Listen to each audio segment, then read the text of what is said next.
కన్యారాశి ఉత్తరా ఫల్గుణి నక్షత్రం 2, 3, 4 పాదములు, హస్తా నక్షత్రం 1, 2 పాదములు, చిత్తా నక్షత్రం 1, 2 పాదాలకు జన్మించిన మీరు కన్యారాశి వారిగా పరిగణించబడుతుంది. ఈ యొక్క విశ్వావసునామ సంవత్సరం మీకు శుభాశుభ ఫలితాలు ఎలా ఉన్నాయి అంటే, ఈ సంవత్సరం చైత్ర శుక్ల పక్షం నందు తిరిగి కార్తీక మార్గ స్థిరముల యందు షష్ఠ శని కావున అనుకూలమైనటువంటి కాలం. చాలా అద్భుతం. కన్యారాశి వారికి పట్టిందల్లా బంగారం. Get ready.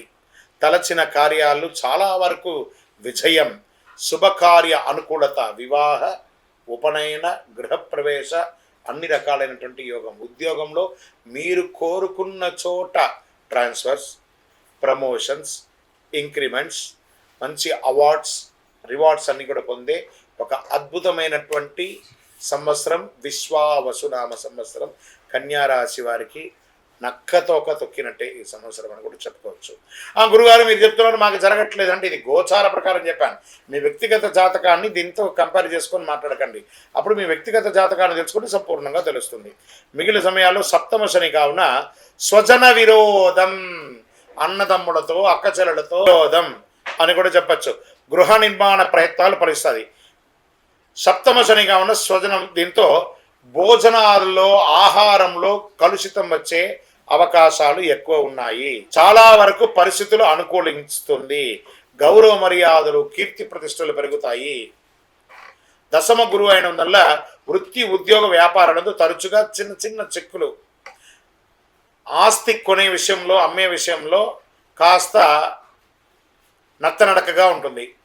కాస్త గౌరవభంగం అప్పుడప్పుడు కలిగే అవకాశాలు ఉన్నాయి. సంవత్సర ఆరంభం నుండి వైశాఖ బహుళం వరకు జన్మకేతువు సప్తమ రాహువు అయినందున చిన్న చిన్న వృధా వ్యయం, వైరములు తరచూ వస్తూ ఉంటుంది. ఆరోగ్య లోపం జరిగే అవకాశాలు ఉన్నాయి. పిదప షష్టమ రాహు వ్యయకేతు ఒకటిచే సకల కార్యములందు జయం. ఇది ఎలాంటి మిశ్రమం? రాహుకేతువులు మిశ్రమంగా చేస్తున్నారు. ధైర్యము, శత్రుజయము, గో భూ లాభ దానములు, ఆదాయానికి మించి వ్యయం అయ్యే అవకాశాలు కూడా కొన్ని సమయాలు రావడం. కొన్ని కార్యములందు విఘ్నాలన్నీ కూడా తొలగిపోతాయి. ప్రారంభంలో 2 మాసం ఎందు కార్తీక మార్గశ్రమం ఎందు కుజానుకూలతచే భూగ్రహ సంపాదన, రియల్ ఎస్టేట్ వారికి, కన్స్ట్రక్షన్ వారికి, కన్స్ట్రక్షన్ మెటీరియల్స్ వారికి ఇది చాలా యోగకరమైనటువంటి కాలం అని కూడా చెప్పవచ్చు. ఇనుము, ఇంధనాలు, ఆయిల్, బెవరేజెస్ ఇవన్నీ కూడా చాలా అద్భుతంగా ఉంటుందని చెప్పచ్చు. వస్త్ర వ్యాపారులకి ఇది చాలా యోగకరమైనటువంటి వ్యాపార కాలం అని కూడా చెప్పవచ్చు. వ్యవసాయదారులకి చాలా అనుకూలమైనటువంటి సమయం. విద్యార్థులు, మీరు విదేశాలకు వెళ్ళి చదవాలనుకున్నారు, మీరు ఎంచుకున్న యూనివర్సిటీలో మీకు సీట్ దొరుకుతుంది. లేదా మేము విదేశాల్లో చదువుకున్నామండి, మంచి ఉద్యోగం అవకాశం ఉంటుంది. మేము వీసా స్టక్ అయిందండి, వాళ్ళకందరికీ వీసా స్టక్ అయ్యి విదేశీయ యానం చేసే, సముద్రం దాటే ఒక అవకాశం కన్యారాశి వారికి ఈ సంవత్సరం కలుగుతుంది. ప్రయత్నం చేసేవారికి. నాకు సంతానం కలగలేదండి చాలామందిగా ఉన్న వాళ్ళకి ఈ సంవత్సరం మీ ఇంట్లో చక్కగా బారసాల జరిగే సమయం ఆసనమైంది. మాకు వివాహం జరగలేదండి, అద్భుతంగా స్త్రీ పురుషులు ఇరువురికి గెట్ రెడీ. మంచి వరుడు, మంచి అమ్మాయి మీకు రాబోతున్నారు. అద్భుతమైనటువంటి వివాహాలు జరగబోతున్నాయి. వ్యాపారస్తులకి మీ యొక్క డెట్ స్టాక్ అంతా తొలగిపోయి అద్భుతమైనటువంటి వ్యాపారాలు జరిగే అవకాశాలు మెండుగా ఉన్నాయి. రాజకీయ నాయకులకి నామినేట్ పదవి వచ్చే అవకాశాలు ఉన్నాయి. ప్రత్యేకించి స్పోర్ట్స్ వారికి చాలా యోగకాలంగా ఉంటుంది. ఇండస్ట్రీస్కి మీకోసం ఇండస్ట్రీస్ టూర్, ఇంటర్నేషనల్ టూర్ కూడా మీరు వెళ్ళి వచ్చే అవకాశాలు చాలా మెండుగా ఉన్నాయి.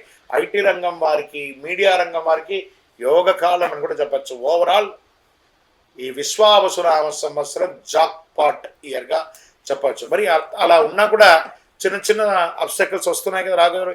మీరు ఏం చేయాలంటే మీ పరిసర ప్రాంతం, ఈ నక్షత్ర ప్రకారంగా కూడా ఎలా ఉందో చూద్దాం. రాశి సంగత ఉత్తరా ఫల్గుని వారికి సంవత్సర ప్రారంభం నుండి ఆషాఢ బహుళం వరకు జన్మతారేందు కేతువు, హస్తావారికి వైశాఖ బహుళం నుండి భాద్రపద బహుళం వరకు తిరిగి మాఘ బహుళం నుండి శనివేద కలదు. చిత్తా నక్షత్రం వారికి ఆషాఢ బహుళం నుండి సంవత్సరం వరకు నైదన తారయందు కేతు సంచరించడం వల్ల సంవత్సర ఆరంభం నుండి వైశాఖ శుక్లం వరకు తిరిగి భాద్రపద బహుళం నుండి మాఘ శుక్లం వరకు శనివేద, సంవత్సర ఆరంభం నుండి కార్తీక బహుళం వరకు రాహువేద కలుగుతుంది. మొత్తం మీద ఈ సంవత్సరం మిశ్రమంగా, లాభంగా ఎక్కువ శాతం ఉంటుంది. నష్టబాధం చాలా తక్కువ ఉంటుందని కూడా చెప్పచ్చు. మీ ఇష్ట దైవాన్ని ప్రార్థన చేయండి. మీ లక్కీ నెంబర్ 3 మరియు 5 అనే నెంబర్ కలిసి వస్తుంది. మీకు ఊదా రంగు, కాషాయం రంగు ఎక్కువ వాడడానికి ప్రయత్నం చేయండి. చక్కగా ఆంజనేయ స్వామి వారికి వెళ్ళి మంగళవారాల్లో, శనివారాల్లో ఒక 19 ప్రదక్షిణాలు చేయండి, ఆకు పూజ చేయండి.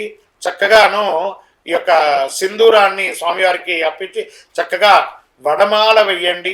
ఒక 19 సార్లు తిరిగిన తర్వాత, 19 వారాలు తిరిగిన తర్వాత ఏ రంగం వారికైనా అద్భుతమైనటువంటి సమయం చెప్పచ్చు. మీ యొక్క ఇష్టదైవం దగ్గర మీ వయస్సు ఎంత ఉందో అన్ని దీపాలను నెలకొకసారి మీ నక్షత్రం రోజు వెలిగించండి.